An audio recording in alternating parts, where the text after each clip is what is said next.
Come on, guys, let's play our harps. And I was like, why are they playing harps? Oh, you'll get it at the end of the movie. So stupid. So stupid. I was stupid for not, I don't know, putting it together. Oh, thank you for joining us here on Double O Deep Dive, Pop Culture Pro's home for everything James Bond 007. Thank you for joining us, whether you're joining us on the Facebook stream live, whether you're joining us on YouTube or Instagram or Twitter, whether you're catching us not live but in replay, either on anywhere on Spotify. Thank you for joining us. I am your host, James Bond number 1, Jason Fishetic. Good to be here with you guys. With me, as always, is James Bond number 2, Je ne sais quoi, Ginny Lawler Harmon. Ginny, how are you today? Hi, I'm good. Pretty good. Pretty good. Are you getting flashbacks from this song like Ed was before? I was, yeah, man. The music is good, right? Is it good? It's Burt Bacharach. I mean, this look, I actually have no problem with the music, and I love Burt Bacharach. I just don't think it has anything to do with this movie, you know? There's a lot of things. Oh, man. No, and we will get into it. And joining us, as always, James Bond number 3, the best damn quartermaster this side of MI6. Eddie E. Branch Camus, how are you, my friend? I am invincible! What's up, everybody? What's going on? Thanks for joining us on a Monday night. Excited to talk about what we're talking about. Oh, we got some stuff to talk about, guys.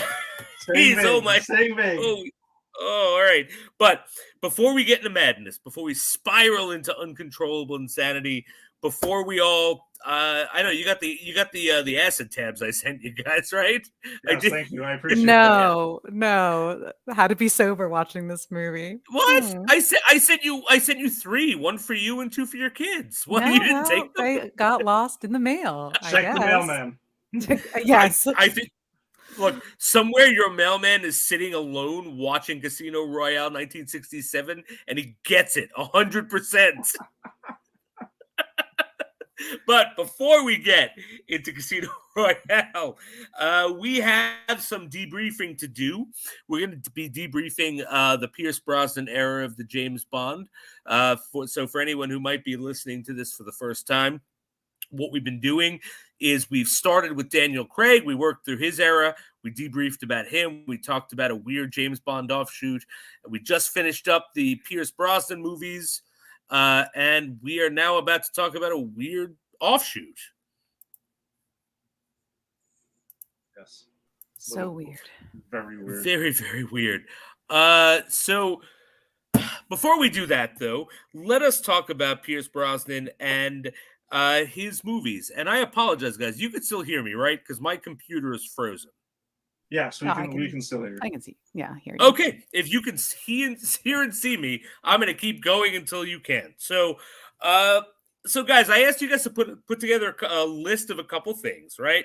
I said we're going to talk about the Brosnan movies in order of how we rank them, then all of the movies in order how we rank them, then villains, Bond girls, and songs. So, Ginny, I'm going to throw it over to you, and I'm going to ask you, how do you rank the Brosnan movies in this run, 1 to 4? It's 4. That's also pretty a little sad, right? Because Daniel Craig, you're like, oh, he's so many, and so only 4 for Pierce Brosnan. But yeah, I'll be controversial, probably be kind of, but they're so weird. It's like, man, I don't know. Is it controversial? Because there's so many wild cards, a lot of wild cards in this bunch. But I say my first is GoldenEye, because why wouldn't it be? And it's probably no spoiler alert, a top maybe for the rest of the series for any Bond movies. Perfection. And number 2, y'all gonna hate me, The World Is Not Enough. Whoa! Because there's a lot I love about it, and you can't not. I think we're just in the form of class and craziness and cheese and absurdity, I think. But playing it straight. And then I say Die Another Day is 3, because if you're going to go hard, we went full hard, we went ham. And I think Tomorrow Never Dies is my fourth, and I just find it a little boring. I don't think the villain's great. Maybe because it was reading too much, like, we already have moguls like this in our day and age. River Murdoch is the villain of that movie. But yeah, those are my, again, I don't know. I'm sure people could mix and match them a little bit, however you want, but those are my four. No, I love it. I love it. I love that you put The World Is Not Enough too, because I'm pretty sure Ed and I have it at the same spot, and I'm so happy that as a defender. So yes, always. Yeah, because there are things to like about that movie for sure. I'll just say it right now. It's a comfort Bond movie for me. I'm sure you all have comfort, and I have more of them, but that was one for Pierce Brosnan one. If I just wanted to, again, nice Thanksgiving holiday, pop it on, have a glass of wine. That's kind of great. Popcorn. Nice, love it. All right, Ed, how would you rate the four Brosnan movies we got through? All right, so no, I'm actually not shocked by Jenny's rankings at all. I'm not. I think I would have maybe thrown myself out of the chair if she would have had it at number one. That would have taken it. So you were almost there. Then I would have been like, all right, I have to go return some videotapes. You guys reminded me why. So I got GoldenEye number one, which is not really a surprise. I mean, it's one of, I'm sure by the time we're done with this, it'll be in the top 5 or 10 Bond movies, for most. Then I got Tomorrow Never Dies. There's no shocker. I said it when we talked about it. I saw that in the theater. I really enjoyed it. It's been a while since I have seen it. And there is a lot of things I liked about it. I get where some of the vanilla stuff is in that movie, but like the song I thought was kind of vanilla, and that part of it where it was just whatever. But and then I got Die Another Day at number 3. As I said last week, I didn't hate it. There's no point where I ever hated this movie from the theater there, and I admit I enjoyed it much more when I first saw it, at the time. But I still think it has some fun stuff. It's really dumb. I don't make any gripes about that. It's a dumb movie. There's a lot of stupid things in it, but there's also a lot of cool callbacks to it being the anniversary Bond movie is the 20th. So I kind of dug that. And I get Pierce Brosnan and also Halle Berry in it. So that's always cool. And The World Is Not Enough is at number 4. I think another dumb Bond movie. I mean, both of them are dumb, but nothing, as much as the insanity of Die Another Day is there's nothing like Christmas. There's nothing like it. There's nothing like it. There's nothing like Christmas. Insulting our intelligence. Just a little bit. Just like to that level. Yeah, no, that's what I'm saying. Like, I'm just like, on every part of it, it's just stop. Just stop with a lot of it. I don't know. I don't think it's going to be. It's not. And when we rank them together. Oh no. We'll see. Oh no. Oh gosh. I can't even talk about. I don't. Yeah. Oh yeah. When we rank them together, we'll see. But that is my. That's at number 4, and it does suck that he only got 4 movies, because I really like Pierce Brosnan as James Bond though. Yeah, I agree. I wish we got more of him. I mean, again, even at this point, he's my second favorite James Bond, and the only person who had a chance of beating him out was Daniel Craig. And at this point, he didn't. Having nothing to do with Daniel Craig, I just love Pierce Brosnan in this role. But yeah, so he got his 4. Some of them were great. One of them was great. One of them was good. 2 of them were batshit crazy. Here's how it broke down for me. GoldenEye number 1. I didn't really think anyone was going to have that anywhere else. Okay.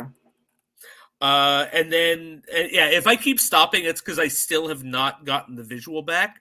So if I keep stopping, just say something so I know you're all still there.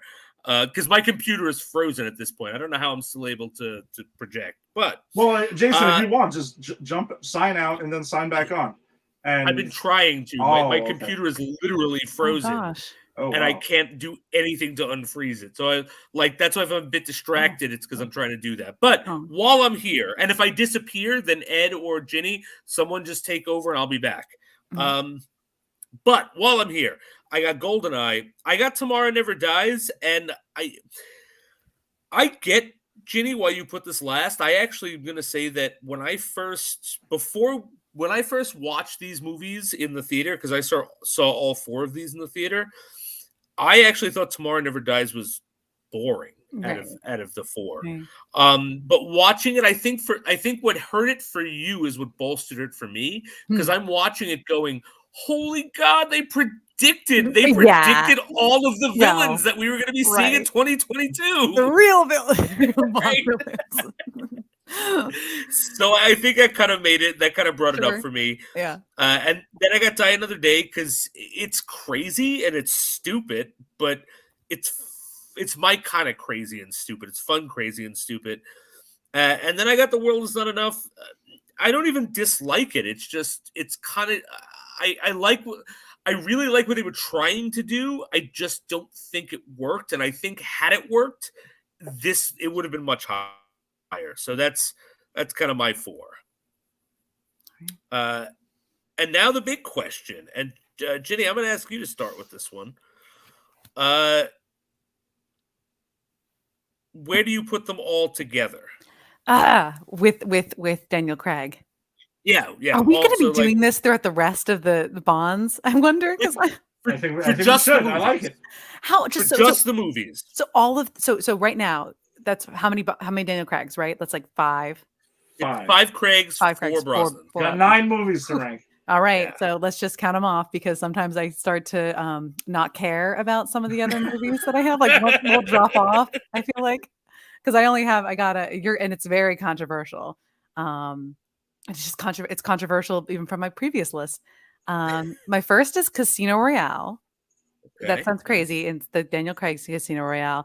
I think it's classic. I just think, it's so like, wow, what did our modern Bond, but in a very traditional setting and a format that we all know and love. Sort of everything is there. Then it gets complicated. Then it gets wild. Then we start changing people's expectations.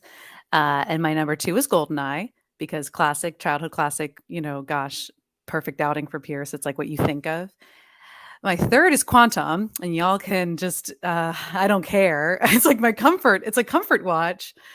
And I just think emotionally, I don't know. I just love that it follows perfectly after Casino Royale. The Bond girl is pretty great. It's dark. It's angsty. It's like angsty. I don't know if we love this when Batman does it, but when James Bond does it, we all get a little critical, and he just goes off in his little side mission.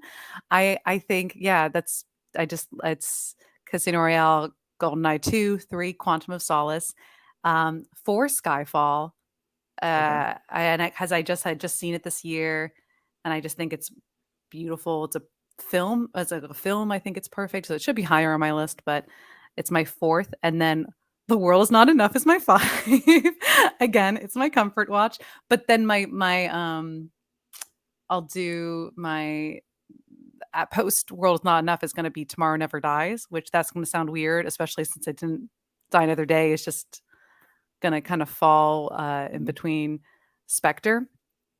I mean, so after World Is Not Enough is my, gosh, what is that? That's the 5th one. The 6th one is Tomorrow Never Dies. Then Die Another Day. Then, what's the newest one that just came out? No Time to Die. No Time to Die. Then Spectre. That sounds really bad. That's what I said. So I've got a bunch of Pierces in there. But Pierces, I might prefer. Well, we won't talk about that. But I don't know. I seem to like Pierce Brosnan movies, and I have my diehards for Daniel Craig. So it's a very weird list. That's it. It's for me. Yeah, why not? All right. So No Time to Die was second to last on that list? Yeah. Again, wow. I don't know if it's because I just saw it. I mean, we all just saw it. And it's got one of my favorite Bond girls in it. I don't know if I could rewatch it again. I don't know if I totally enjoyed it. I don't know. Because it was like I enjoyed so much of the movie, and then you get sucker punched with drama. The drama of the drama on drama. And I'm like, oh God, I don't know. I just mean, it's just sad. It was just a lot of drama, drama that I had to hold on to from Spectre that I don't really, and maybe I didn't care about Spectre that much. And I had to be attached to that. So those are my thoughts. I could see that. So Spectre brought it down for you. Let's blame Spectre, guys. Which is, gosh, why? I think that's why Quantum of Solace is so high, because Casino Royale is so. We love Vesper. We love that. It was clear to us, and then the follow up is, why not? That movie might not. Then there is also the bike flip, and that bike flip. That bike flip, and that little kiss at the end of the car scene is the best. It's so good. Ed, how about you? Where do you rank these movies all together? It's a little different. Number one, holding on, still Skyfall. 2, I got Casino Royale. 3 and 4 are tough. They're honestly can flip flop either way, just like I'll admit 1 and 2 can. But I'm gonna go GoldenEye number 3, and number 4, No Time to Die. Number 5, I got Tomorrow Never Dies. 6, I got Die Another Day. Then I got Spectre at 7. Then I got Quantum at 8. And I got The World Is Not Enough dead last. Ooh. I'm so mad that you put Spectre above Quantum. Well, but I just go, but I'm happy. Like, when am I happy that you put Quantum above The World Is Not Enough? But Jimmy, I will admit, though, that, again, those two can flip-flop. For me, Spectre and Quantum of Solace are pretty close, and we can relist it. We're going to relist this a bunch, and it might switch. Because I don't like Spectre, and I don't like Quantum of Solace, and I do not like the World Is Not. I don't like any of the 3 movies. And I think the reason that I went with Spectre over Quantum is because I was just kind of really thinking, like, all right, what do I really like about Quantum of Solace? Yeah. I mean, at the moment, I mean, I can't pronounce her last name. Olga Kurylenko. Yeah, she's really cool in that movie. I actually like her a lot in that movie. We talk about how much I love Mr. Green. Obviously not. The beloved Mr. Green. Mr. Green weighs that movie down a lot for me. Without even a joke, I was about to ask you, wait, who's Mr. Green again? And it took me a second. What clue? Mr. White, Mr. Green. Oh my gosh. Yeah, Mr. Green is just, I don't know, he's a completely forgettable villain. But I still remember him a little bit more than the villain from The World Is Not Enough. The villain. Oh, yeah, that guy. Not the actual villain that we agreed on, but the villain. But I think Spectre, I don't know. There's a couple of things I do like in Spectre more than Quantum of Solace. Like, I like the car chase and stuff. I like the Batista stuff I kind of dug. But yeah, the Blofeld stuff is the Blofeld and obviously the beginning of the movie. The 2 big knocks against it. They really, really suck. Like, bad. One might say the Blofeld suck. The Blofeld sucks. It blows. Christoph Waltz blows in that movie. Nicely done. Yeah. Yes. That's where I'm at. But whatever. The last 2 can flip flop. I mean, whatever. The last 2 are bad movies. Not surprisingly, our lists are very similar. I got Skyfall number 1, Casino Royale number 2. Again, they go back and forth. GoldenEye is a solid 3. Like, the GoldenEye flip flops with nothing. I love that fucking movie. I adore it. It may still be in the top 5 when we get to the end of this. So, who knows? Then there's Tomorrow Never Dies. I put Tomorrow Never Dies over No Time to Die. Because I like No Time to Die a lot, but I think Tomorrow Never Dies. I really like the villain. I really like the actor who plays the villain, which, just see our episode on Tomorrow Never Dies or on the G.I. Joe movies to talk about how much I love that guy. Yeah, that guy is pretty awesome. So I really like Tomorrow Never Dies. I like that we actually get a Chinese special agent that is like the James Bond of China, of their Secret Service. So I really like that one. Then I got No Time to Die because I do like that movie. That's really good. And now we just get into sorting the craziness. And for me, that's Die Another Day, because that's the most enjoyable of the craziness. And then I got Quantum of Solace. I mean, I can't knock it. I feel the same way about Quantum of Solace as I do Die Another Day. It's crazy, and at the end of the day, it doesn't really make a lot of sense. But I had fun watching it. It was a good ride while it lasted. And then I got The World Is Not Enough. Because I don't hate that movie. It's kind of boring and vanilla and could have been better. And then I got Spectre, which to date is the only Bond movie we watched that I have pulled a fuck you movie for. That's true. I did too, though. Spectre. You did, yeah, but I don't think you hate Spectre the way I do. I don't. I clearly don't. Yeah. I hate Spectre the way anybody does. You do. I think you and I have Spectre, similar Spectre hate, because Spectre should have been good. There's no reason it wasn't good, and it was fucking awful. Yeah. So, will it be the last when we get to the end of this? No. Will it be in the bottom 5? Absolutely. Because I actually can't think of 4 worse. I can think of 3 worse Bond movies. I can't think of 4 worse Bond movies than this. Spectre. All right. And speaking of Spectre and the villains, Ed, I'm going to throw it over to you. And I'm going to ask you, can you rate our Brosnan era villains? All right. Alex Trevelyan from GoldenEye, he's number 1. Oh, nice. I think he was excellent. Plus it's Sean Bean and he dies, so that's kind of what. That's his thing. He's good at it. Apparently in that Snowpiercer TV show, he's still alive, and it's the 3rd season. Ooh. What the fuck is that about? Who's writing that? Don't they know the rules? I don't even know if I want to watch it. We have to sacrifice Sean Bean every couple of years. Yeah, listen, man. If you saw Game of Thrones, come on. As soon as you knew who he was, you were like, all right, he's done, man. Come on. Elliot Carver is number 2 for me. Nice. I will go with Elliot Carver, then Gustav Graves, and then Electra King.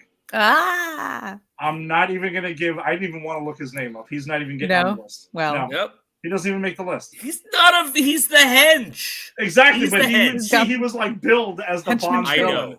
And that's why I felt it was a good backhand to him to say, fuck you and your bullshit. You're a henchman. You don't even make the list. Electra King is my number 4. Right. But I guess, I don't know. I don't think any of them were as bad as Blofeld and Spectre. No. None of them are as bad as him. I think they were all solid villains. As much as we think the Gustav Graves thing is elaborate for no reason, it's unnecessary. But the guy's gripe. It's weird, it's wacky, but he took a fucking space laser and tried to cut Bond in half and forced him to fucking surfboard through ice. So I got to give him credit for that. I got to give him credit for that. He made insanity happen. So that's why he's there. All right, excellent. I'm going to go next so I can give Ginny last word on this because, as always, Ed, you and I are the same here. I got Alex Trevelyan number 1 because he's the villain of GoldenEye, man. But he's also got a personal connection to Bond. I like that it's he was 006. They were brothers, and so I just think he was a really cool character. And again, Sean Bean. I got Elliot Carver. A very, very strong second because I liked that whole ethos of this is a 90s Bond movie. What's happening? Oh, the media is taking over. There might be something called the internet, right? And the media, and this was kind of dealing with the fear of the 90s, and it was Jonathan Pryce, so of course I loved it. I'm saying Colonel Moon is my 3rd. I have Graves there just because I really like Colonel Moon as a villain. And I think he should have just been the fucking villain. And as I said, Colonel Moon should have been his lover from college or something. or Graves rather. But yeah, I liked just because I thought he was a badass villain. And then I put Electra King last only because I think I love the fact that they made the Bond girl was not the Bond girl; she was the villain. It was a great reveal, and that the villain that was billed as a villain was the hench. I just wish they wrote her better. Like when what kills me about her is the end when Bond pulls the gun on her and she's like, "You wouldn't hit me, you would just miss me. No one would ever hurt me." And like it's that writing that kills that character for me. But I think it's such a cool twist and reveal that like I wanted her to be higher on my list. All right, Ginny, what do you got? So Sean Bean is my one. Nice. He's the equal. He's the shadow, which I always think. I don't know. I think we kind of did it with Skyfall, but I was like, I think like a pure like, dark, handsome, dark, tall, dark Bond, and then blonde, Sean Bean. I think it's a cool little like buddies. My two is Elektra, but this is my girl crush on her because the curtain bangs, the layered hair, the gowns, and she like I don't know. Cut your own ear off. There's some dark stuff going on there. I totally forgot about that. That's a cool reveal. She's like, I did it myself. I was like, all right, I forgot about that. And then my three is Elliot Carver, because you guys actually just brought him up for me because I think in hindsight, they did predict the future. I don't know.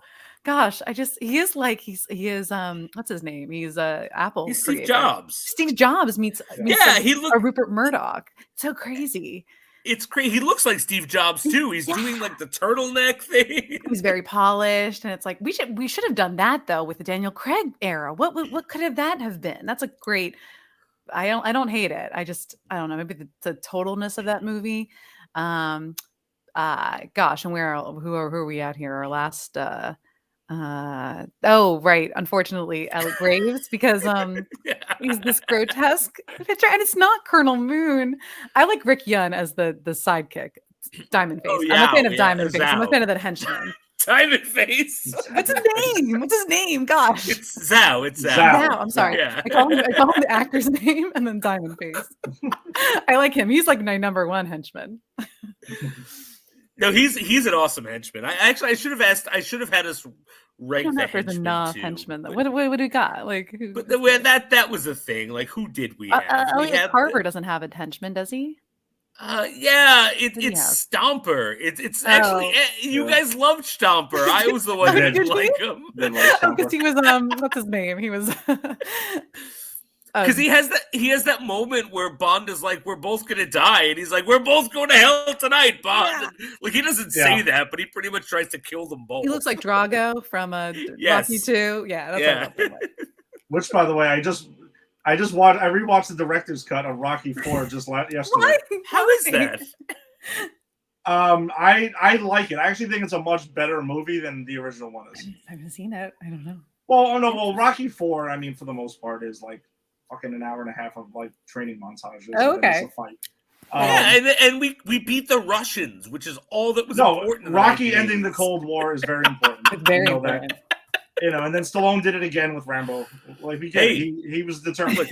He stopped Vietnam. He ended the Cold War. Yes, he did. Yeah. He started 9/11, but we'll gloss over that. That's what we're teaching in public schools now, right? That's what's in the history books. All right. That's we just show Rambo. No, like my friend Jerry's a huge Rocky fan also, so he never saw the director's cut, and I saw it in the theater with like Tim and my friend Steve and stuff. So I had him over yesterday to finally watch it, and it is a drastically different movie. Like Stallone literally went and like I forget, what was it like 40 minutes of new footage? Like he used alternate footage of certain scenes and stuff to count that. It is a very different movie. It's actually a much better movie. Yeah, you understand character motivations that actually happen in it. Wow! Instead of just wait. Do we understand the character motivation of the robot servant? Ready for this? I'm glad you're sitting down. Robot servant done. What? Doesn't exist in the movie. How? What? Totally took him out. Guys, that's there's no happy birthday, Paulie. Like no, that's done. No, now I'm actually really curious now. You would get it. Like I'm gonna say, like Apollo has more to do. You actually understand why he wants to fight Drago so much, and it's spun totally differently. Adrian has more to do besides telling Rocky you can't win.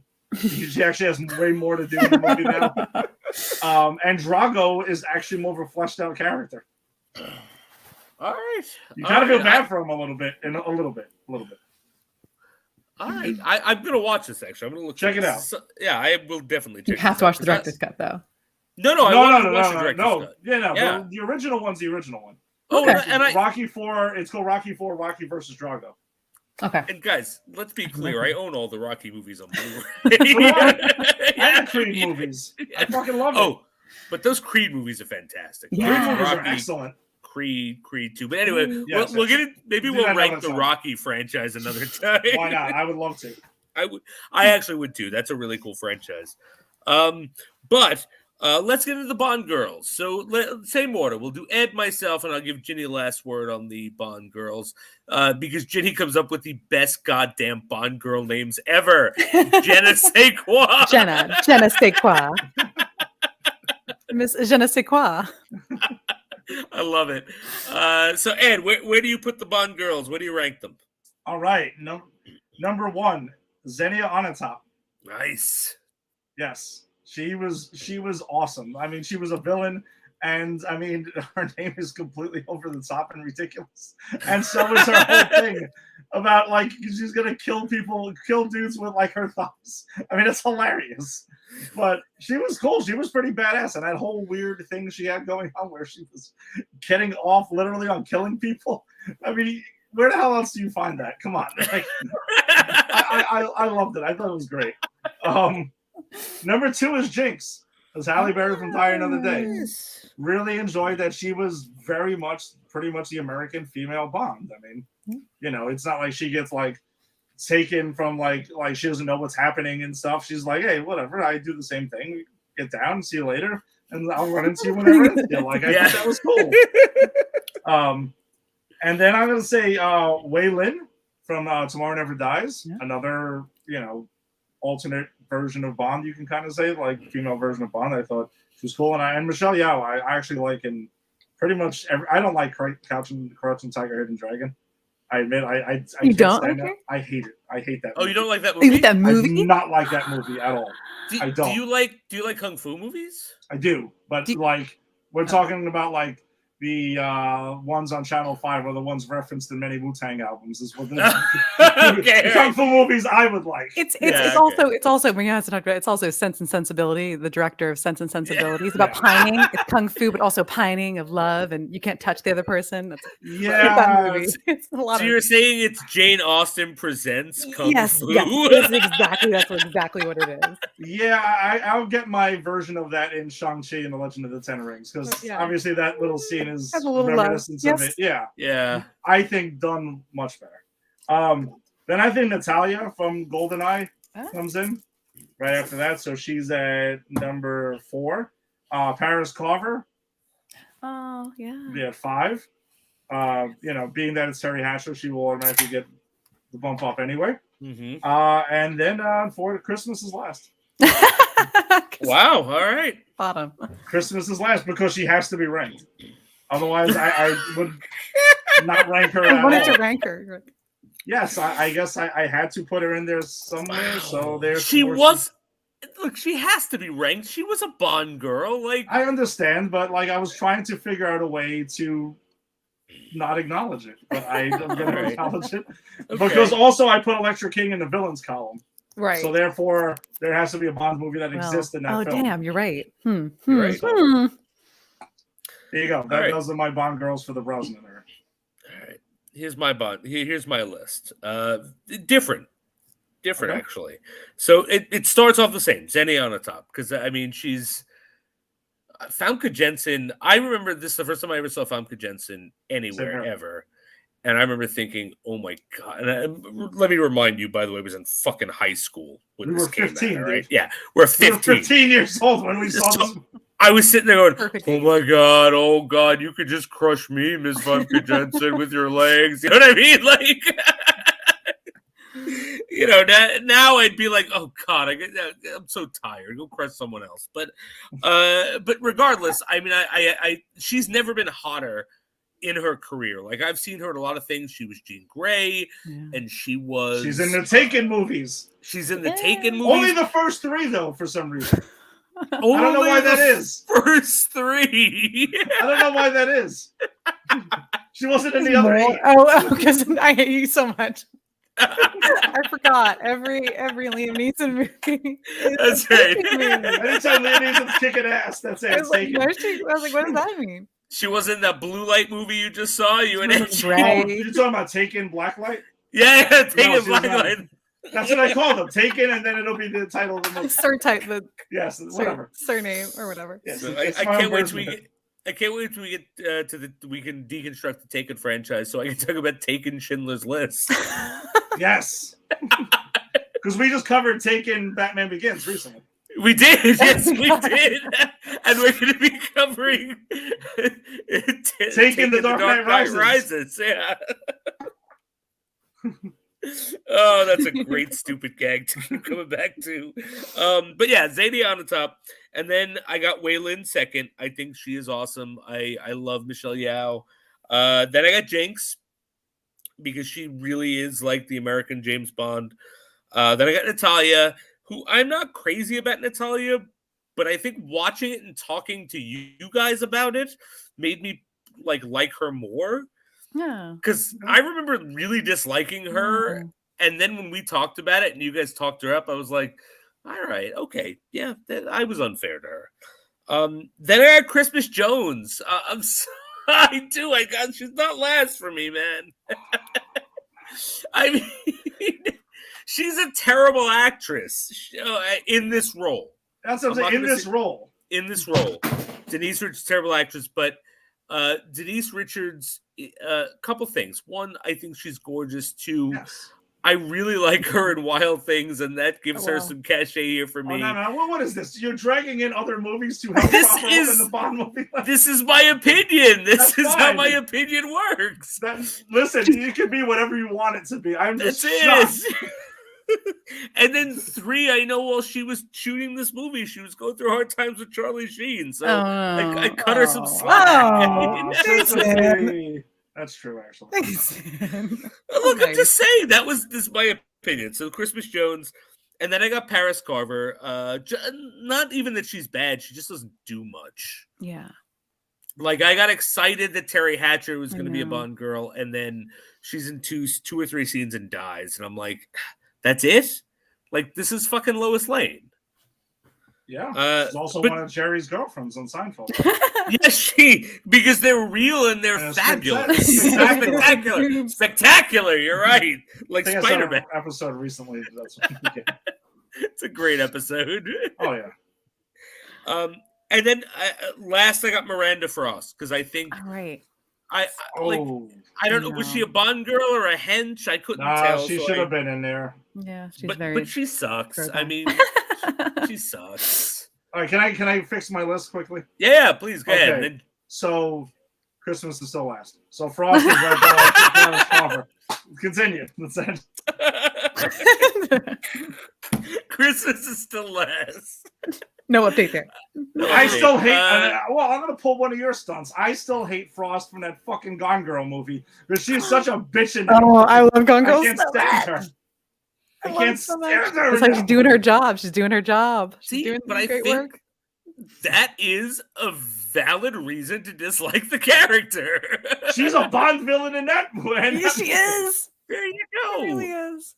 I mean, people always hate the woman who played Nurse Ratched in everything she's done because she was Nurse Ratched. You know, it's not fair, but it's the way it is. Mm-hmm. Ginny, how do you rank these Bond girls? Yeah, so I have similar to Jason, but I swap it because I think I went through, my whole life without thinking Pierce had a real great Bond girl, like an equal. There's Jinx, but she's always Halle Berry to me. I can't totally picture her as like a Bond. She's a little above a Bond girl, which sounds crazy, but I don't know, Academy Award winning actor. She's like a little bit above that for me. So Wei Lin is amazing and super cute chemistry with him. I don't know. And just like roughing it, I think. She looks great in a dress, but she's like carrying it. Like she's a real good partner for Bond. I think a real partner. I think Jinx is on her own, solo artist a bit. I think Waylon is like a great equal. And I heard that she was supposed to come back and die another day. I saw that on trivia somewhere that she could have made a cameo. And I was like, oh gosh, how because I think just, I don't know, Chinese government, something coming with against, that's what so against the Koreans, but Yeah, I don't sense. know. I was like, that would have been amazing if that was like a nice little chopper. Like she could have kind of come back for Bond. That's his, like, you know.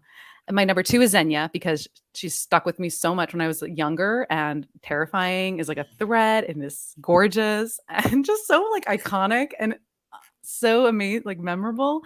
My 3rd is Elektra because I count her as a Bond girl because she was for a part of the movie. It's the hair. It's just her bitchiness that she was a villain.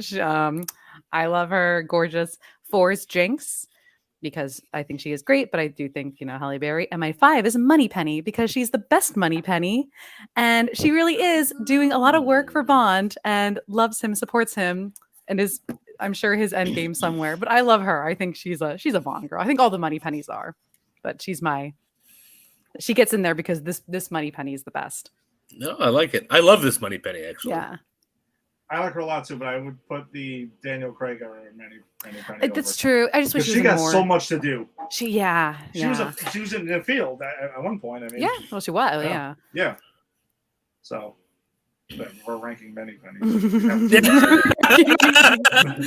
maybe in the last episode we'll rank everything. Just rank everything. Why not? From start to finish. Jesus. Songs? Did you? Oh, Ginny, you finished? Oh, that's it. Yeah. Okay. I just wanted to top you guys off with the Moneypenny because I love her. Cool. That's it. Yeah. No. She's she is awesome here. All right. So then I guess I'll start with songs, and then Ginny, and then we'll give Ed the last word, and then we'll get into highlights, low points, and we'll get to our movie tonight. So, all right, my songs. I don't think this is a surprise to anyone. The World Is Not Enough is my favorite of these. I think I said that on the World Is Not Enough episode. I love Garbage music in general. Yeah.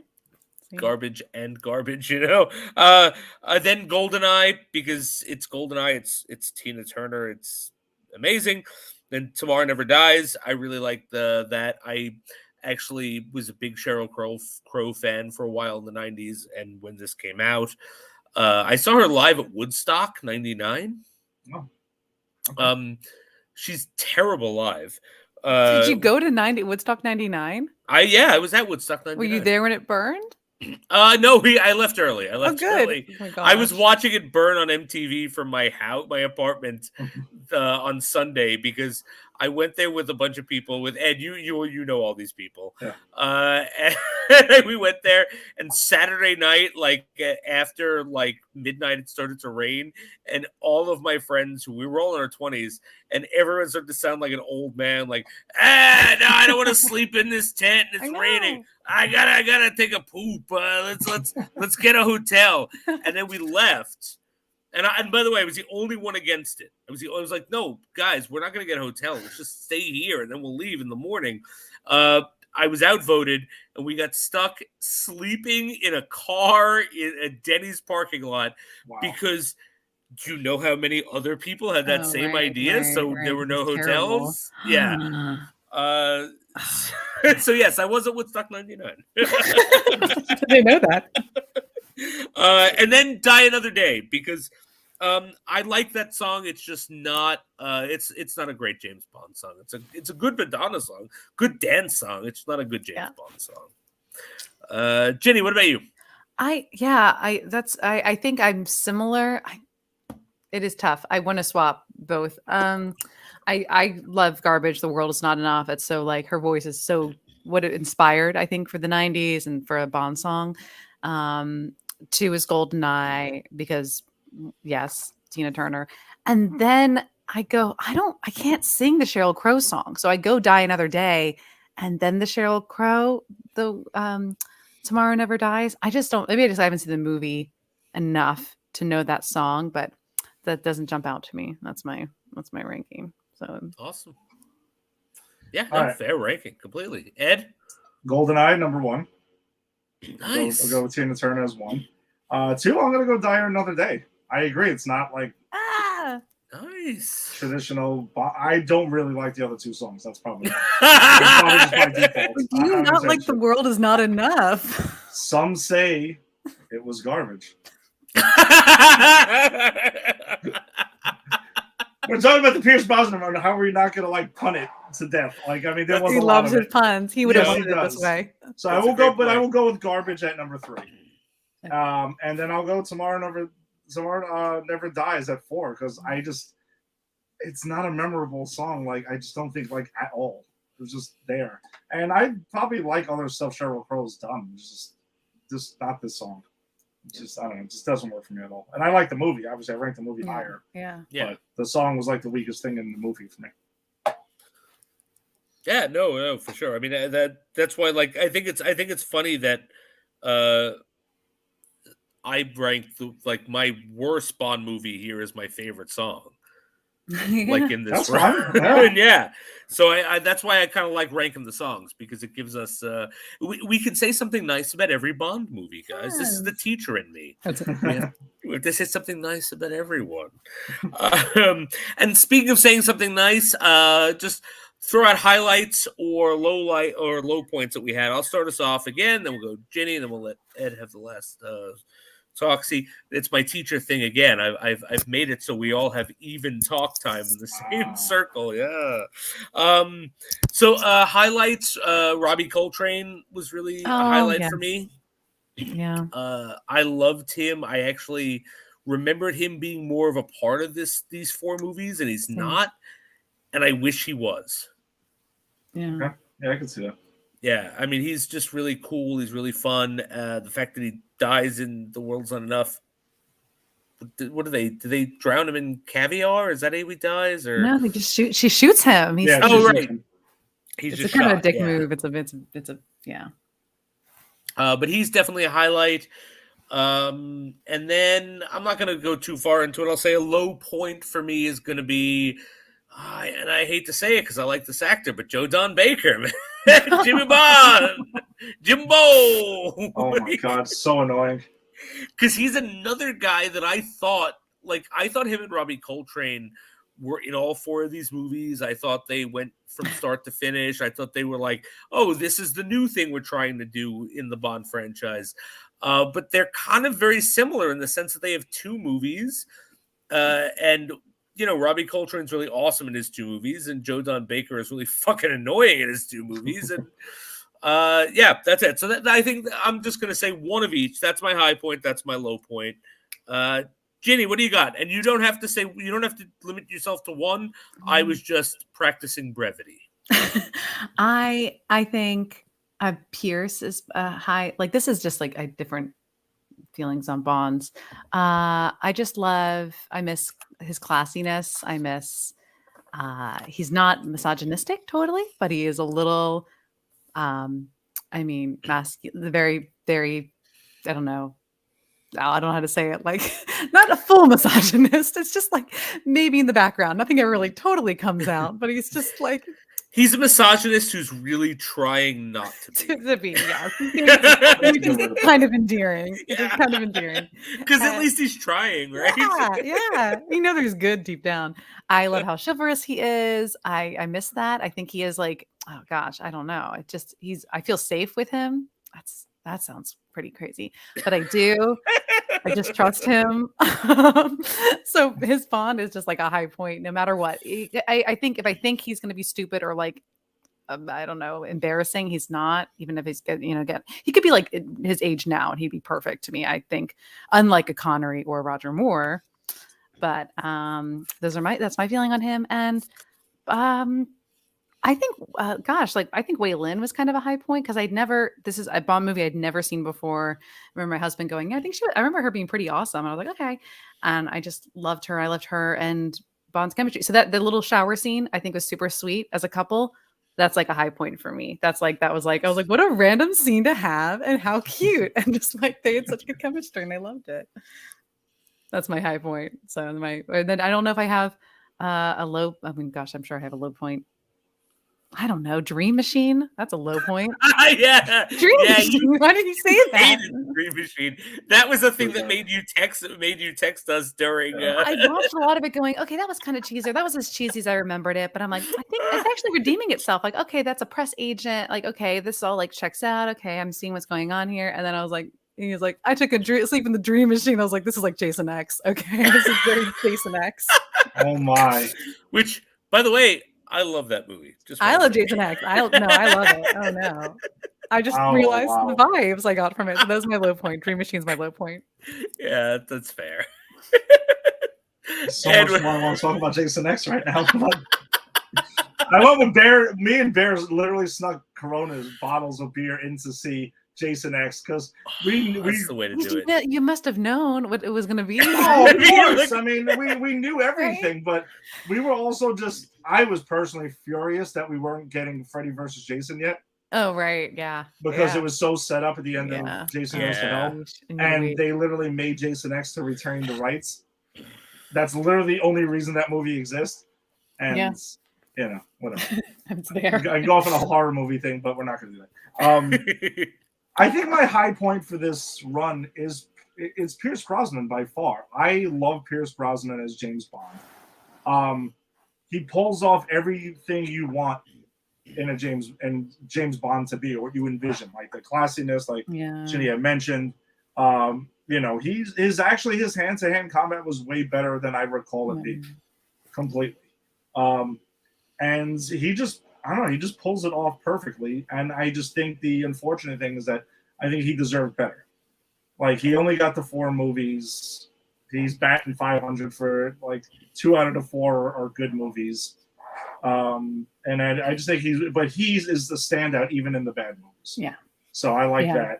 I love the gadgets in this era. Yeah. The gadgets, the cars, and everything, like, it was phenomenal. Like, I loved all of that. And that's like always a big thing for me with Bond, even though I let it go during the Daniel Craig run because I understood what they were going for. So, you had to wait for him. Yeah, I had to wait. So I was like, I get it.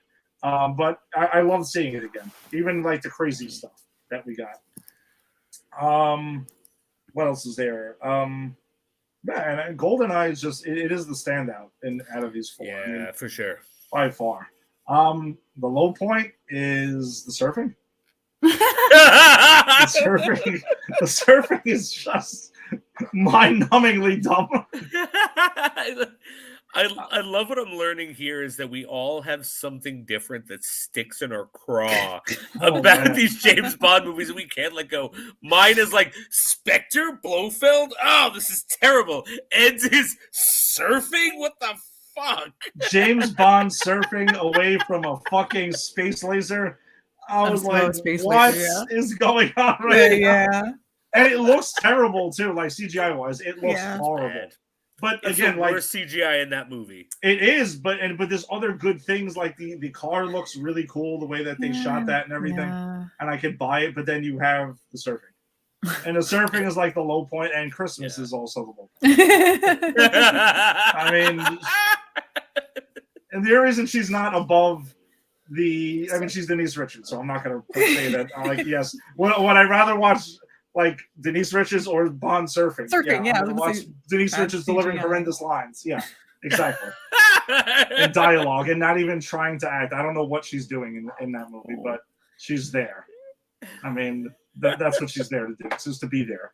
So, yeah, I think that's kind of it for me. All right, excellent. So that closes out our Pierce Brosnan era, and that brings us to our Bond adjacent movie, which, if you're listening to the show for the first time, we do a Bond adjacent movie every time we finish an era. It's going to be crazy, actually, because we have 2 episodes of Timothy Dalton, and then we go right into another Bond adjacent movie, which I was thinking I'm pushing it off, but I really want you guys to watch the Richard Grieco If Looks Could Kill movie. Oh, okay. I don't know which one we're getting to. No, I would glad. I've seen it, so okay. Yeah. I mean, I've seen it more than once too. Because I actually think it's a really fun movie. Both of you would like, and it's kind of the most James Bond movie I think it's the closest thing to a James Bond movie we're going to get to these Bond adjacent movies, and that is including tonight's Casino Royale, which was, and if you are joining us on Spotify for the podcast version, I'm doing heavy quotation marks based on the book Casino Royale by Ian Fleming. Yes. Doesn't it say in the credits suggested by, or was I going crazy? Oh no, I think you might be right. I think it was suggested by.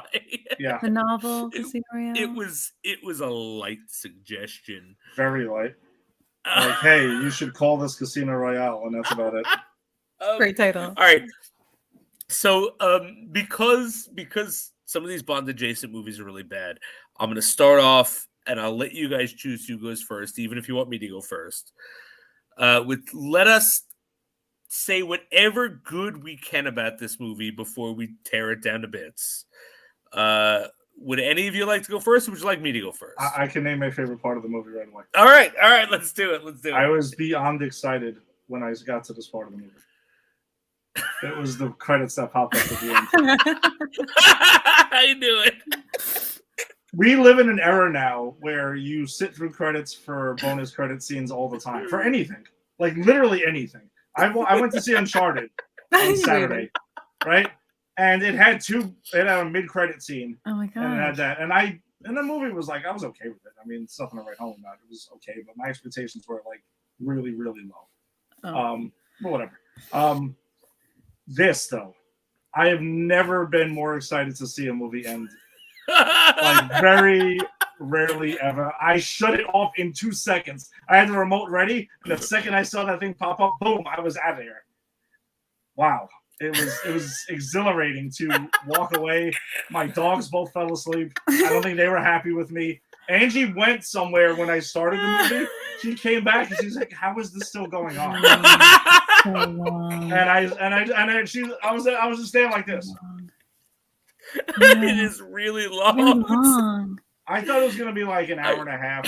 I know, me too. Yeah, and I want to say that Ed, you sent a message to us at about the 40-minute mark, because you said, I'm starting this movie at 4:00. At 4:40, we got a message from you. How is this movie 2 hours? And I am not kidding. I was watching it on my computer last night, and I got to the 40-minute. I knew exactly where you were. You were watching David Niven trying to escape M's house of ill repute with all the women trying to have sex with him, right? Yes. Yep. I knew exactly where you were. You might have even been at the exact scene where he was throwing the boulder back and forth. You want to know something? I actually think I was. Yep. That's scary.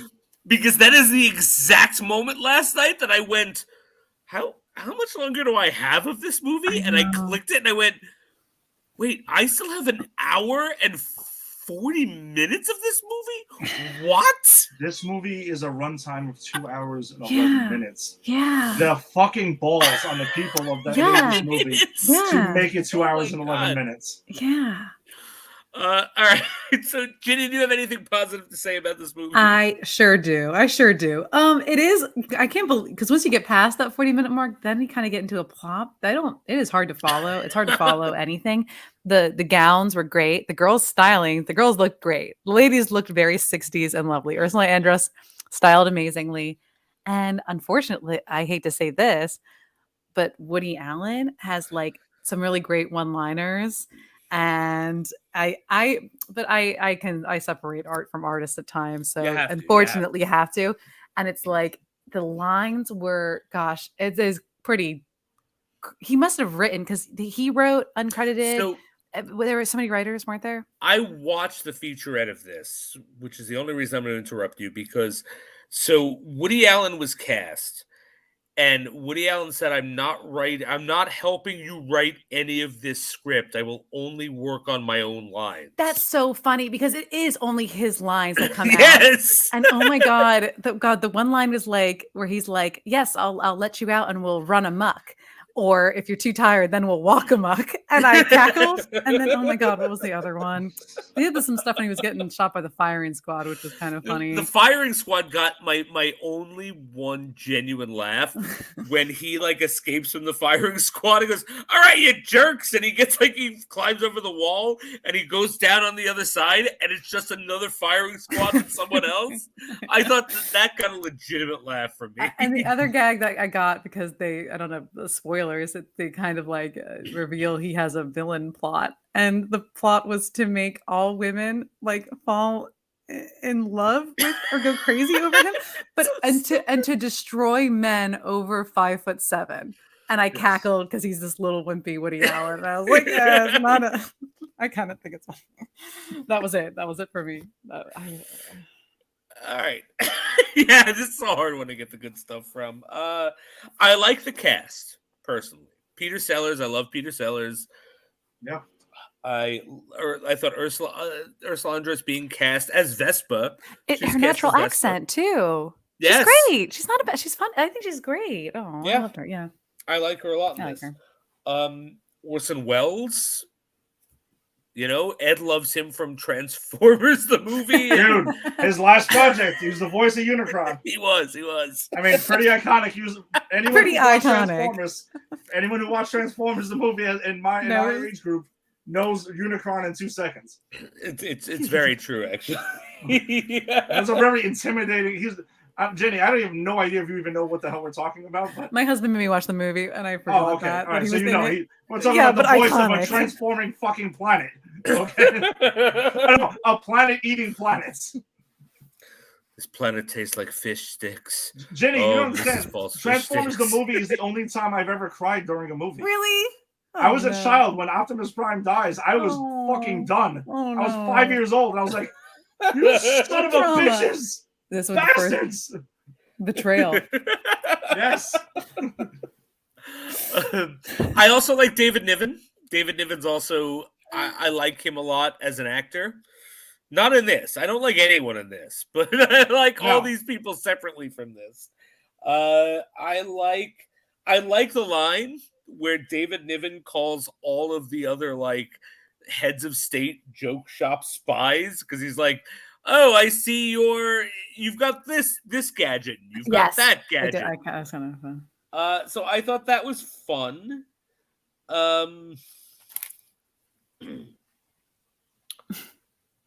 You're really searching. I'm looking through my notes. I said the Woody Allen, right? I like that Woody Allen. Woody Allen one-liners. Yeah. Did you also find Peter Sellers a little attractive? Because I did. No. Is that wrong? He's kind of charming. He's kind of cool. Actually, Peter Sellers, and this pisses me off. This is what pissed me off with Peter Sellers all the time. Brilliant actor. Shoots himself in the foot every fucking time, because like he was fired off of this, he disappeared off of this before he was fired. He was supposed to be in this movie, and he's really not. Yeah. And he is super charming and super attractive, and I actually think he would make a good James Bond in like something like this. Yeah. You know, not like in a James Bond movie, but like if he's the straight man and the James Bond straight man in a James Bond parody, I think he'd be great. But he's not in this movie, really. No, and I was waiting for him until like it takes him. Gone. It takes him around 50 minutes maybe to get into this movie, or 60 minutes, or maybe an hour. And then he's like not there at the end. Then he's like gone. Right. No, it's so he's weird. not fighting anybody or like coming. I don't know. No, he's. You see him maybe at the end with the harp when everyone's dead. Right. Yeah. Well. You know, hashtag spoilers. Everyone dies at the end of this sex comedy from the 60s, guys. Everyone dies at the end of this sex comedy. Turned to my husband. I was like, "Does that mean they all died?" And he goes, "Yeah, I guess." So. But that wasn't really clear. He's like, "Oh, they all blew up." So I was envious of them. At the end of this movie. All right, guys, I went through my notes. That's it. That's the positives I got. This was a hard movie to watch, and I've seen it before. Don't you own it? I do own it. Yeah. But I'm a bit of an obsessive compulsive. Like, I bought the James Bond canon stuff on Blu-ray And then I was like, well, I really should own the other adjacent stuff. So I actually own Casino Royale. I own the other one we're going to do next after Dalton. If Looks Could Kill. I own what was it? The unofficial Sean Connery one. Never Say Never Again. I can see that. I don't own it, but I can see that. Yeah, and look, I own it on cheap DVD. I didn't spend top price on Blu-ray, but yeah, I do own it. You own The Rock, though. I do own of course I own The Rock. I have the DVD, but I'm gonna have to upgrade by the time we watch it. No, I actually really like that. That's like my favorite Michael Bay movie. That's what I was supposed to watch that last night. I didn't have the energy because I was tired. I want to watch it. I feel like I need to get to be a little drunk and watch it or something. Jenny, just so you know, we're gonna do The Rock. That it's our last episode. Oh, because of the theory. Yes. So watch it as many times as you want, but I just want you to know that we will be watching it for the show. I know personally I can't watch certain movies. Like I can't watch certain movies and then watch it like a month later. So I'm just letting you know. Yeah. Okay. I was like, that's speaking to theories. This my husband made a good point. He's like, this ties into the theory that there's multiple bonds or like the title. Right? Absolutely. Yeah, I was gonna bring that up. So like just to go over, I'm gonna go through this. I'm gonna streamline this movie in like the fever dream way I streamline the openings usually. Because this movie is like the openings. It's a freaking fever dream. But so David Niven is James Bond, but he's retired and he's celibate and he likes to raise plants and animals. And he doesn't like that other spies are not celibate and sleep around. And he really takes umbrage with the fact that, as Ginny said, the James Bond 007 is a moniker. Everyone gets it. And they're trying to pull him back in from retirement. And did they blow up his house or does Smirsh? I was not sure of that. Smirsh? Smirsh was the bad guys, but so his house gets blown up and M gets killed. Yeah, and then he's brought to the McTaggart mansion, which is M's name in 40 minutes. Scotland. Yes, exactly. Why and so please, guys, long? Stop me at any point you want to add something into this, like something explain, like something a reason why they had that. Were they spies? They were spies. They were Smirsh. They were Smirsh too. All the ladies. God. Yeah, all the ladies were Smirsh. So Smirsh's whole thing was they trained all these lady spies because they know that James Bond is celibate, and so their plan is covering sexaholic. Yeah, called it. And their plan is pretty much to like get him to have sex so they can expose him. I don't know how that works, but so he goes to the McTaggart castle, and I don't know. Then Deborah Kerr falls in love with him for real and is like, "I'm going to go live in a convent." Remember that happened? Yes. That was kind of a great gag, though, where all the women were like, "We love you so much that we can't be with you, so we're going to go live in a convent." I don't know. That wasn't funny, but it was like that's a gag.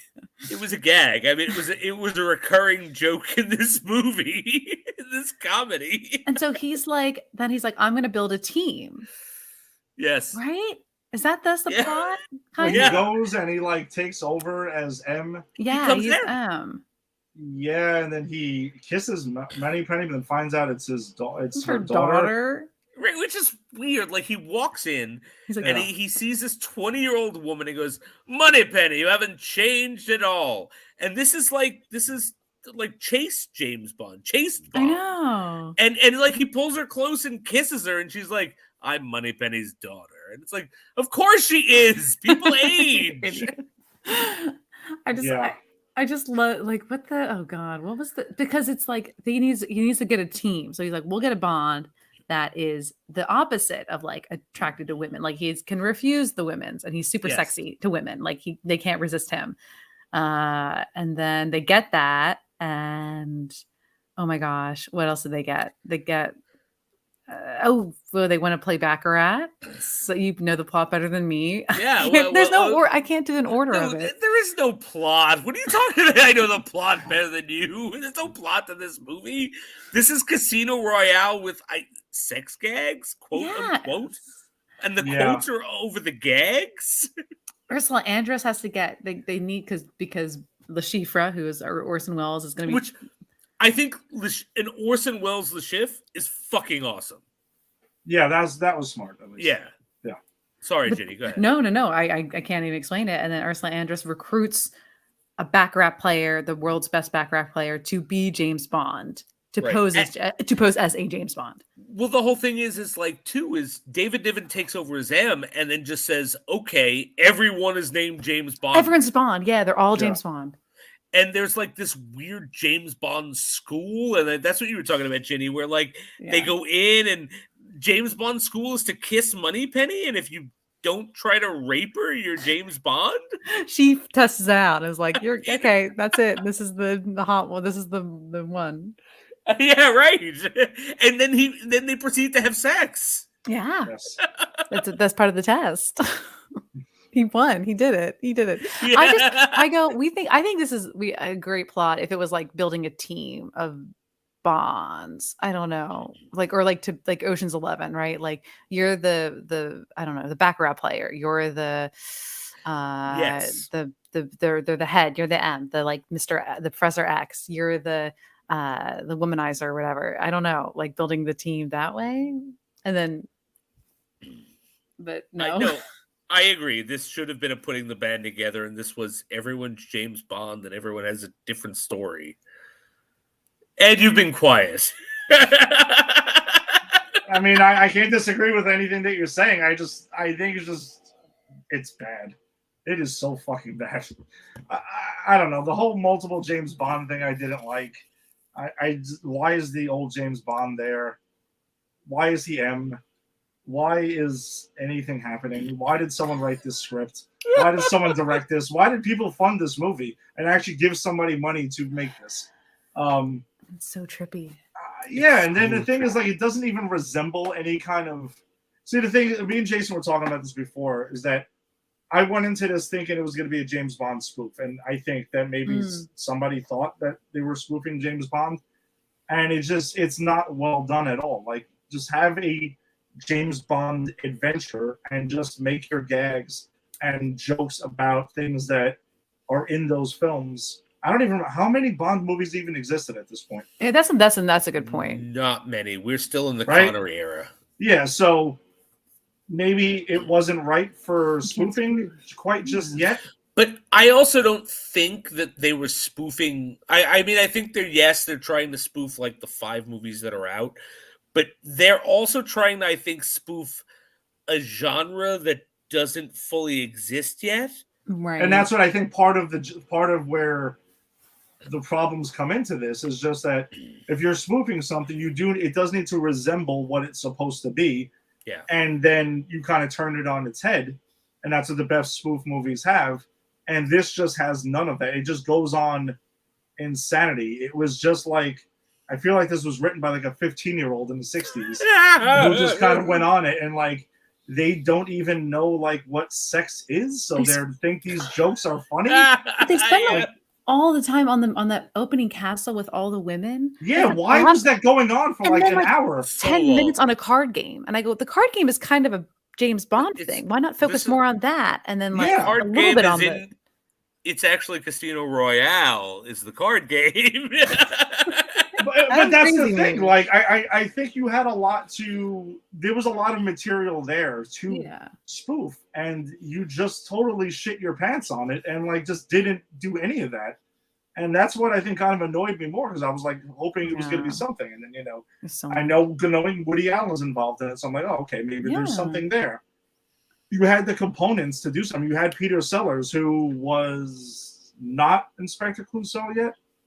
Correct me if I'm wrong. He was. No, he's super famous at this point. Yeah. So, how was there? He's not even like funny in this movie. No. And I No. think that's the worst part about this movie is the people who are good in this movie are not good in this movie. You know, like, And that's a good sign of bad writing and bad directing. I yes, think. Yeah. yes. And also, again, like, so I did, as I said, I watched the featurette in this movie, and there were things plaguing it. I'm going to throw these out there now, which is, so Orson Welles and Peter Sellers hated each other because they're both crazy egomaniacs, right? And so they would not be in a scene together. So all of the scenes where they're playing cards, not together. Not there. Peter Sellers got the first and second director fired. Great. Wow. And then proceeded to disappear and go and try to, because he was having problems with his wife, Brett Eklund, I think her name was, the model. And so, like, he completely, without warning, left the shooting and went back to England, or went to England or Germany, wherever she was, and, like, tried to talk to her. And so they had to shoot around that. Eventually, he got fired from this movie, which is why he's only in a handful of scenes, even though That's like, I'm sorry, go ahead. No, that explains it. He's not in it. And I wrote this down. He got part of the gross. He got like $1 million, and $1 million in part of the gross to do this movie. Wow. Somebody paid to see this movie. Yeah. Yes, you're saying. Yeah. That's what you're saying. I don't know. Yeah, and then so another thing that really threw it was because of the changing directors and because it was literally just something they were throwing together, celebrities of the time would come into town, and like the producers would just go, or the studio would just go, put them in there, put them in there. Oh, that's so crazy. so we have a lot of, like, I didn't recognize any of them because as much as I know 60s actors and comedians, I'm not that deep. But apparently a lot of the people we saw were like celebrities of the time. So I saw Peter O'Toole when he was Peter in the dream sequence, and I was like, why is Peter O'Toole here? He was in town filming something else. That's why. Like, probably really drunk. It was like, okay. And also Orson Welles. So Le Chiffre does the magic tricks. Did you guys see that? Orson Welles insisted. It's kind of Orson Welles loved to do magic, and he insisted. Just like, all right. Yeah, what a weird guy. So turned to an eccentric. yeah, he's nuts. He's a kook. All right, so that's Casino Royale, which I'm going to argue this. It has the very, very bare bones skeleton of that story, in the sense that James Bond is put in that position because he's a great baccarat player, which is in the book. He's not Evelyn Tremble, which is a great name, by the way, Evelyn Tremble. Jason, can I ask you something too that I thought was weird? A weird gag in this movie that seems to disappear at some point. What is with the Sir James Bond and his stutter or something? Yeah, why? What the hell was that? I don't know. Like, he has a stutter. He doesn't. David then he doesn't. But they do call it out. Like, when he becomes M, he's like, wait, Moneypenny's daughter, whom I just kissed, I don't have a stutter anymore. Really? I didn't hear that. Oh, that's really stupid. He does. Yeah, and then that was it. My husband pointed that out. Why is he joke? stuttering? Or he's like, oh, he has a stutter, a little stutter. I was like, oh, all right. I mean, I actually thought it would have been a funnier joke if the actual James Bond had a stutter and that was it. Yeah. But no, the fact that it gets cleared up after he becomes M and then it's forgotten about, and you're right. Where's the gag? What's the point? I mean, there's a lot of gags in this movie. What's the fucking point of it? Use the term gag very loosely. Very lightly, yeah. But I will say though that after watching this movie, I think I know how Daniel Craig's James Bond felt when Le Chiffre was torturing him. It's kind of what I felt like. And I know they do a reference of a chair that is open and stuff at the end. Yeah. So, the end, like the last 20 minutes of the movie has resemblances of Casino Real. Royale. Yeah. And I was like, oh, okay, so you guys pretty much didn't have a movie to write. That's it. Like a half an hour gag to do, and that was about it. So you dragged it on, multiplied it by 4, and then made people sit through it. That's pretty much it. Because Ursula Andress is Vespa, and she turns on him, you know? Yeah. And Mathis is mentioned in it as well. Right, exactly. So it's, it's almost like what I said about Casino Royale, right? Like the good one. Yeah. Because this is the third one we've watched, guys. The good one. The great one. The great one. My thing about that was I said, the last hour of that movie is the book, and the stuff in the beginning of that movie is stuff they made up for the movie, but it was good. And this is kind of like, well, the first hour of that movie was garbage, and then they loosely based the remaining 40 minutes or remaining hour on the book, but it was also garbage. Yeah. And then so just to wrap it up, everyone dies at the end. Like, it's revealed that Jimmy Bond, Woody Allen, is the villain somehow, and he's Dr. Noah. Dr. Noah. Noah. Yeah. So clever. And as you said, Ginny, his whole thing is like this ridiculous, like, kill anyone less or more attractive than him, and he's got duplicates as government officials, and then the movie ends with like cowboys riding in and indigenous people skydiving in, and so stupid, all of it. Like, what the bubbles, that? And everyone was like panicking, and I was like, oh no. It made no sense. And then like Jimmy Bond gets poisoned, and he gets 100 burps or hiccups until he explodes. And then he explodes, and everyone's dead, and everyone is playing the ukulele or the harp in heaven, which is what we start this movie off with. Yeah. Well, that's that. Any closing thoughts on this movie, guys? If you want to watch a good spoof movie, this is not the one to watch. Like, ever. By any stretch of the imagination, don't watch this. Watch The Naked Gun. Watch The Naked Gun 2.5, 33 1/3. Watch Airplane, which I think is the funniest film ever made. Like, literally ever made.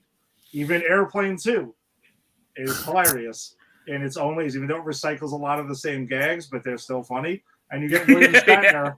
William Shatner steals that movie in the third act and goes completely nuts with it. And it's great. Watch Hot Shots. Hot Shots Part 2. Watch any of those. Those are funny. Watch Repossessed. We were talking about this. Not another teen movie. Jenny is vouching for that too. I actually think I saw that once, so I don't even remember too much. I know Chris Evans was in it. I know the whipped cream thing. And that's when I remember they were using that picture when he was casted as Steve Rogers. And I was like, he's going to kill him. He's going to crush this. Just have a feeling he's going to crush it. Also I was saying, underappreciated one, National Lampoon's Loaded Weapon 1. No, I've never seen it. I just realized that movie exists, and I've never seen it. Want to see a good spoof movie? Watch that. Samuel L. Jackson and Emilio Estevez are the co-stars of that, being Riggs and Murtaugh from the Lethal Weapon movies. So there are so many good spoof movies out there. This is just not anywhere near one of them that I would ever recommend to anyone. And it made my top 10 worst movie list. I'm so happy to have been able to contribute to that. You did, Jason. You actually have. You have contributed. And I was stuck on 9 apparently for a while. And you gave me number 10. This goes with like Halloween 3, Season of the Witch, 28 Days Later, Batman and Robin, Mortal Kombat Annihilation, Rob Zombie's Halloween 2, fair. Superman 4, The Quest for Peace, Movie 47, which is another awful attempt at a spoof movie, Zoolander 2. I've never seen it. Oh, don't ever see it. That's terrible. The first, I love the first one. I adore it. I do too. And the second one is infuriating. And then Casino Royale. What a list. It's pretty List, bad. man. That's a bad list, dude. That's a bad do. list. That's a painful list.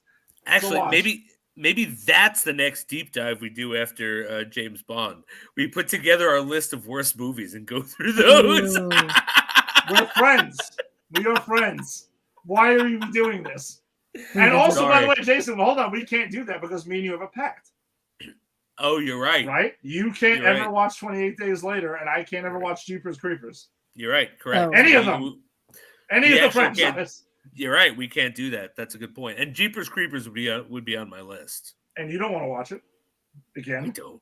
Don't. All right. So let's forget about I that. put All parental right. blocks on channels when 28 Days Later comes up on the guide. I won't even let anyone in my house dare click on it. I love that. I That love movie is, oh my God, that movie makes me angry. Oh my gosh. ferocity. Who hurt? Wow. I, Strong So feelings. Never strong. in my life have I heard someone so angry against 28 days later. Tim Sabala, who's also on Pop Culture Pros, ask him about that and see how that goes. Okay. We saw it together. I was in the theater on Austin Street, the little theater that now is like a pediatric. Yeah. Oh, thing, yeah. some shit. That's where we saw it, and it was the opening weekend. And things like, oh, there's gonna be a crazy ending now that's been added. You won't be able to sleep for days, and holy shit, there were people throwing shit at the screen.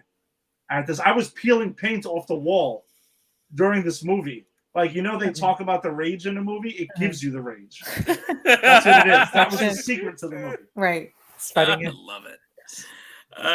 Ginny, any closing thoughts on this movie? No, so dumb, so stupid. I literally was like, scenes would cut, and I go, "Oh, he just got kidnapped," and I was like, "But I missed something. I missed something. What did I miss that showed they got kidnapped?" He's like, "No, he just got in a car. Cut to he is kidnapped by like Lashif," and I was like, "All right."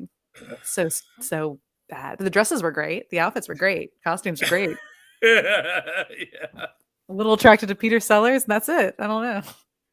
Yeah, Peter Sellers is awesome. I love Peter Sellers.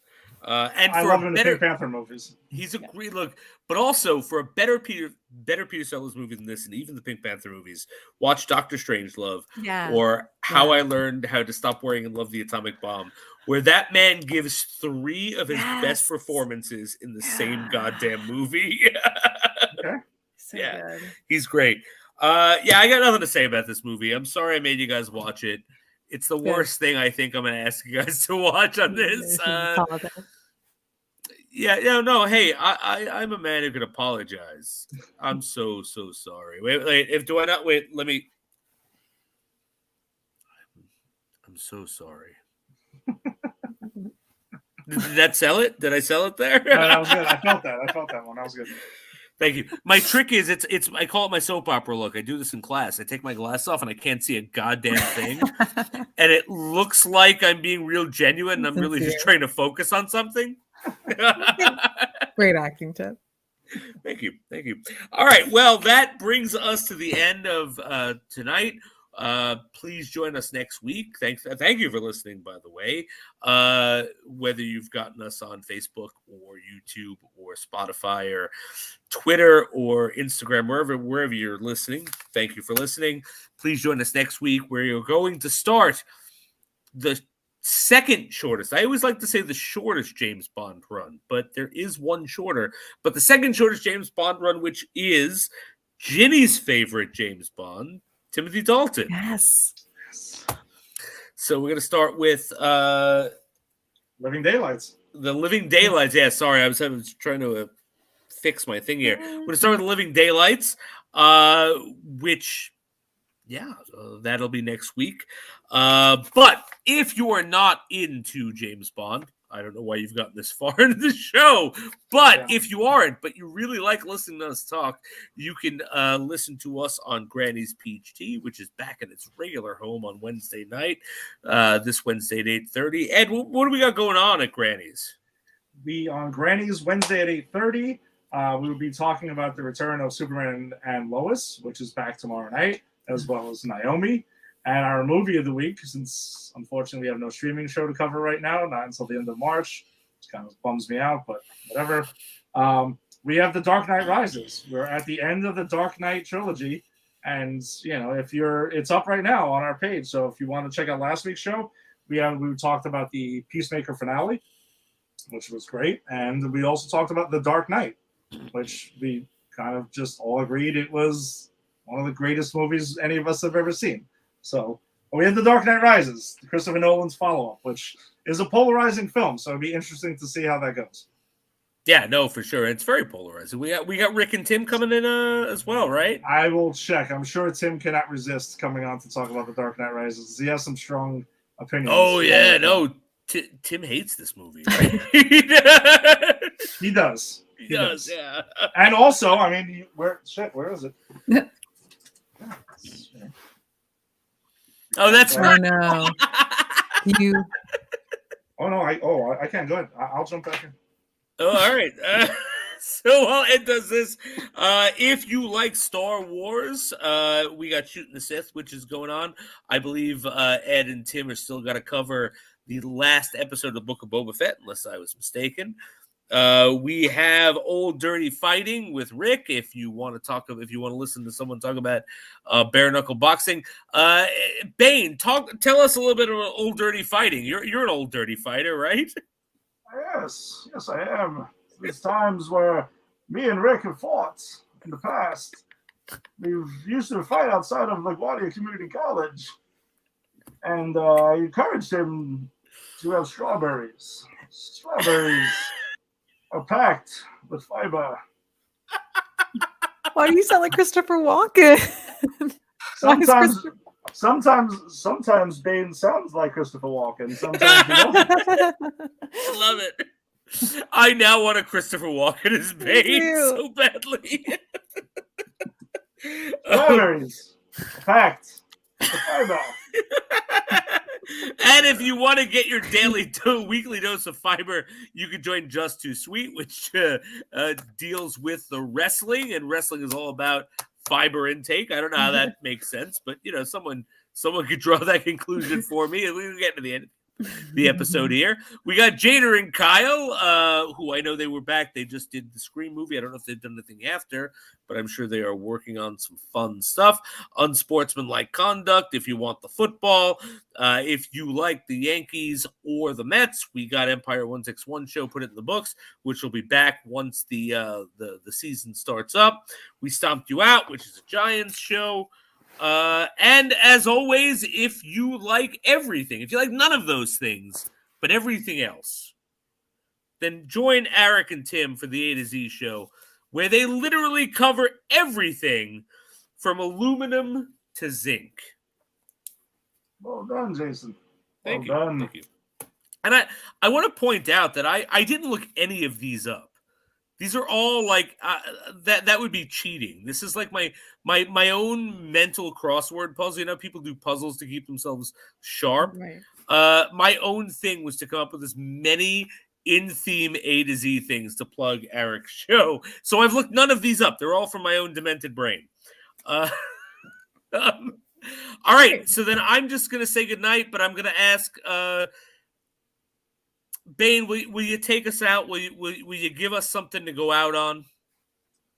This is going to be awkward, but I am invincible. All right.